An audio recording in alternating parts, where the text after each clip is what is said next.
먼저 양도소득세부터 말씀드리겠습니다. 최고 세율이 42%에서 45%까지 되었거든요. 이게 최근 몇 년 사이에 이렇게 확 늘었습니다. 처음에는 한 35% 구간에서 갑자기 이렇게 45%까지 몇 년 사이에 이렇게 늘어났는데요. 지금 45% 과세표준 10억 초과 대상자가 약 한 1만 6천 명을 추산하고 있습니다. 양도소득세 해당되시는 분이 5천 명, 그 나머지 종합소득세가 한 11,000명 그래 예상하고 있고요. 지방에서 이렇게 해당되시는 분은 많지 않을 것 같습니다. 다만 양도소득세는 10억 이상 차이가 나시는 분은 있겠죠. 그 다음에 2년 미만 보유주택에 대한 양도소득세 인상이 있습니다. 내년 6월 1일 양도분부터 적용이 되는데요. 이게 세율이 진짜 폭탄입니다. 과거에는 주택이 1년 미만 보유만 40%, 그것도 높다고 했거든요. 근데 그거를 70%까지 지금 올려놨습니다. 1년 미만. 그러니까 단기 투자는 하지 말라는 뜻이죠. 70%에다가 지방세 10% 하면 77%입니다. 거의 다 가져간다는, 차익에 다 가져간다는 말이죠. 그리고 1년에서 2년 사이는 과거에는 기본 세율이었거든요. 그래서 1년을 넘겨서 파시는 분들이 많았어요. 기본세율을 적용받기 때문에. 근데 지금 1년에서 2년 사이도 세율 60%, 지방세까지 하면은 66, 엄청나게 많이 올랐습니다.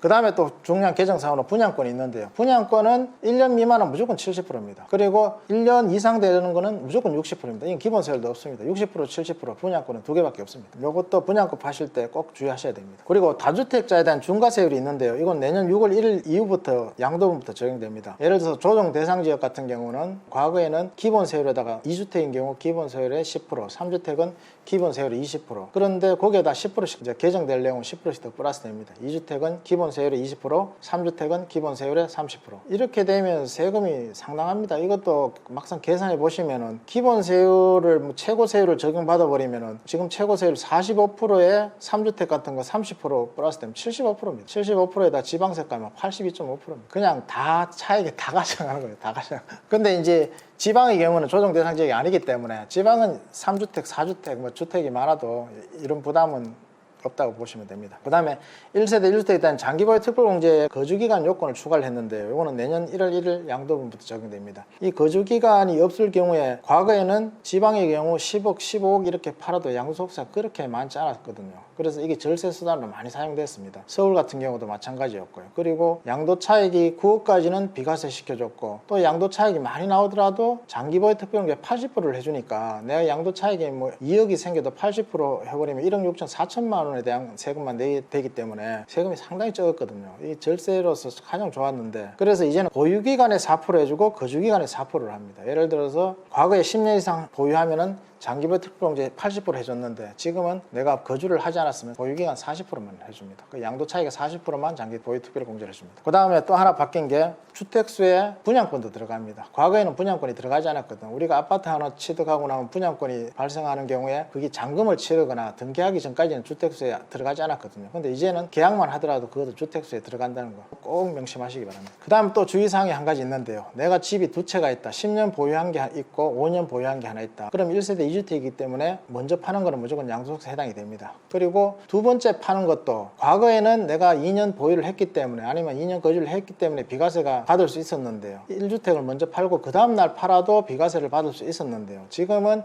1주택 팔고 나서 비과세 요건을 다시 충족시켜야 됩니다. 그래서 2년 보유나 2년 거주 요건을 갖춰야 된다는 사실 꼭 주의하시기 바랍니다. 지금까지 양도소득세는 제가 말씀드렸는데요. 양도소득세에 대해서 너무 변화가 심하기 때문에 서울에는 양포세를 해가지고 양도소득세를 포기한 세무사도 있습니다. 왜냐하면 잘못하면 가산세가 몇 천만 원 나옵니다. 그래서 자기가 1년 상담비를 그 가산세를 한 번에 날릴 수 있기 때문에 쉽게 상담을 못 해주는 경우가 많습니다. 그래서 꼭 컨설팅을 받아서 하시는 게 중요하다 생각합니다. 그리고 그 다음에 종합부동산세, 부동산 매물이 나올 수 있는 요인이 종합부동산세가 많이 올랐기 때문이지 않을까 생각합니다. 예를 들어서 나이 드신 분, 소득이 없으신 분들은, 소득이 있으신 분들은 좀 부담하고도 그 차익이 더 발생이 많다면 그걸 부담할 수 있을 건데 소득이 없으신 분들은 이 부담 때문에 매물로 많이 나오지 않을까 생각합니다. 개인 법인으로 나눌 수가 있는데요. 개인하고 법인 다 세율이 조금씩 인상되었습니다. 그 구체적인 내용은 제가 다음에 말씀드리고요. 특히 법인 같은 경우에는 세금 폭탄이라 할 수 있는데요. 법인 같은 경우는 종합부동산세 공제를 해줬는데 6억까지 해줬는데 그 공제가 없습니다. 그 공제가 없는 이런 상태에서 3%에서 6%까지 단일 세율을 적용을 하거든요. 그래서 2주택 이하 같은 경우 아니면 조정 대상 지역 내 1주택 이하는 3%, 그리고 지방은 3주택, 조정 대상 지역 내 2주택은 6%. 엄청납니다. 공제 하나도 안 해주고 그게 6%를 때려버리니까요. 그렇기 때문에 법인의 매물도 좀 나오지 않을까 이렇게 생각합니다. 그 다음에 또 중요한 부분이 취득세가 있었죠. 취득세가 아마 8월 12일 오늘부터 적용되는 걸로 알고 있는데요. 취득세도 세율이 엄청나게 올랐습니다. 그리고 이것도 조정 대상 지역하고 조정 대상 지역 아닌 것으로 이렇게 구분이 되었죠. 처음에는 동일하게 적용하려다가 지방에 이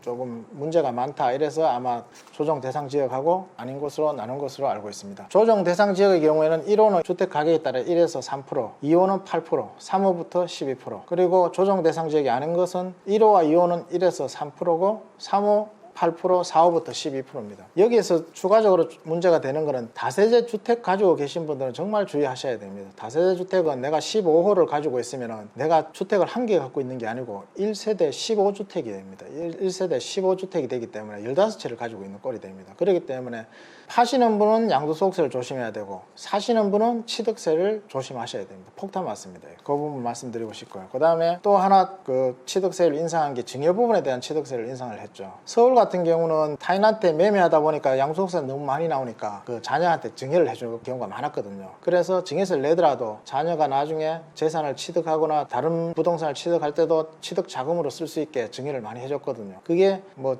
절세는 아니었지만 그냥 그래도 남한테 팔고 양도소득세를 국가에 내느니 자녀한테 주는 식으로 많이 성행을 했습니다. 그 출구마저 이번에 막아버린 거죠. 그 취득세율을 3.5%, 농특세 포함 4%에서 12%까지 만들었으니까요. 그래서 팔지도 못하고 증여하기도 부담스럽고 고민이 많을 거라고 생각합니다. 그래서 지금까지는 제가 개략적으로 개정세법에 대해서 말씀드렸는데요.